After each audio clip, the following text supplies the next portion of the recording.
coverage of Knoxville's growing competitive poetry community began at the Open Chord Brew House and Stage, where the Knoxville Slam Poetry Group, hosted by Lane Shuler and John Courageous Clark, was hosting a return to form in a new location. As a larger-than-anticipated crowd formed to witness an evening of poetry in a venue noted almost exclusively for musical acts, we caught up with the manager and booking agent, Chris Cook, to get his perspective on the evening. This is the first one we've had. Can you tell me a little bit about how that came about? Lane Shuler, who's one of the hosts, came to me and presented this, the Knoxville Poetry Slam, and we were discussing maybe having it on a Wednesday night. We had Wednesday nights open, and I thought, well, hey, that might be a low-stress night as far as, not a lot of setup on stage, and I thought it would be a pretty easygoing night.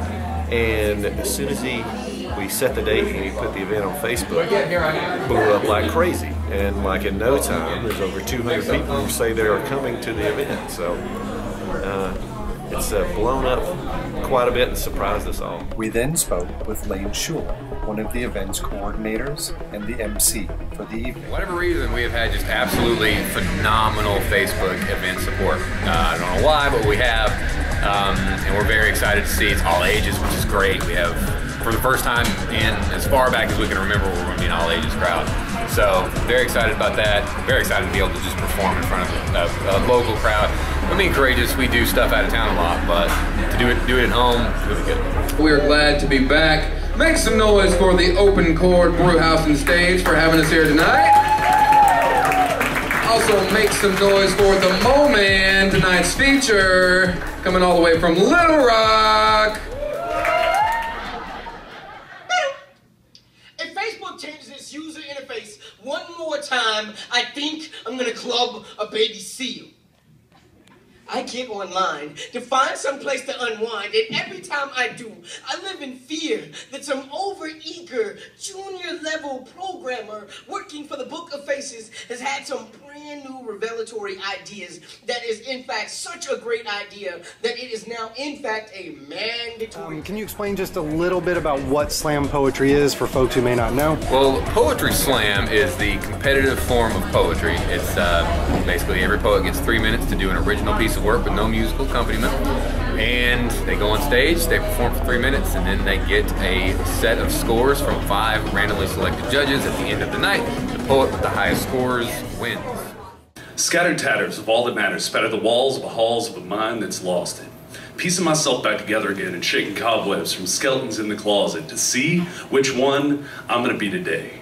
Right now I'm wearing 29 like a knife fight. The way the faces won't stop piling up on my one night stand. Like the man I wanted to be will never be the man that I am I need. And what kinds of prizes are there, or is it just... It's typically just for the love. At the end of the year, at the end of the slam season, we'll do a team selection slam where the top 4 or 5 poets get to be on the team that will then go on to compete against other teams from around the nation at our Southern Fried Regional and sometime our National Poetry Slam. In that slam, though, the winner gets a moon pie and an RC Cola and $10. Let's welcome Diane to the Knoxville Poetry Slam open mic. Everybody is considered regulars now, so you should be ready. Get your Evergardens ready. Are you ready? Are you ready? Are you ready? Everybody ready? Got it cleared out? All the phlegm. On the count of 3. And a 1, and a 2, and a 3. 5.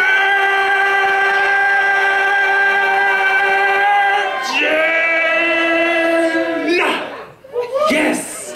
Welcome Diane to the stage. It's called I Am Woman. I am beautiful. The soft curves of my waist display to the world a unique body and traits. I have a mind that is sharp, filled with questions galore, eager to taste, touch, and feel all life has to explore. From poetry, you've had other events and other acts here. Right, yeah, lots of big rock bands and all kinds of bands and all kinds of crowds. So I certainly did not expect this out of a poetry night. I hate people who explain the poem before they do it, so I hate myself a little right now. This is a new piece, and I just want to say it's intended to be a satire. This is me speaking as a character. And I don't know, I guess just because they're murdering satirists right now, I thought I'd get that out of the way. And je suis Charlie. Have you competed before on that level? Yes, I started competing seriously in 2010. Our Southern Fried team made final stage at Southern Fried Regionals that year. The next year, me and Courageous took a team to Nationals in Boston. We finished 6th in group pieces, which is poems involving more than one person. And once we started competing at that level, we really developed a love for it. We took it from there and started making a life out of it. Much that I could never know. Still I'll brave this rabbit hole. No caution, I'll take nothing slow. No limit on how deep I'll go. I've lost a lot. I've been defeated. I've surrendered and retreated. My whole life's a scattered pattern, tattered by each passing season. Is there anything in particular you're looking forward to tonight? Just hearing some new voices and being on a new stage, and we really love the sort of the banter and the fun we get to have with each other. It's not sort of an uppity poetry open mic. We just have a good time. I'm not going to say it's not high art.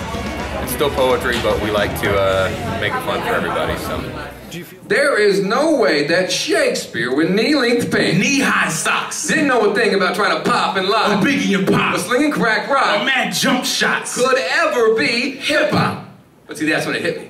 Shakespeare is the undisputed king of modern English. Yeah, he taught us how to put the swagger back in our language. See, back then, Cool Herc was kind of like Homer, because he was the one that started. I got you. He stretched vinyl on the table and spun it to make magic. The way Homer stretched out papyrus to write wonderful and tragic. And the truth is, the Iliad and the Odyssey were kind of like... Rapper's delight. Right. Because they were long and drawn out and some of the verses ain't quite fit right. Right, but they were the building blocks for what came next, for the burned CDs, MP3s, and the printing press. That gets me thinking. Okay. The Apostle Paul must have been kind of like Pac. Right, because they paint pictures of perfection pinned on the cross, and yes, it was similar how they were lost. But by now, shouldn't it seem strange that we always kill the people capable of change? Jesus, Gandhi, Lincoln, Martin, Malcolm, Paul the Apostle, John Lennon the Beatle, Paul McCartney the Beatle.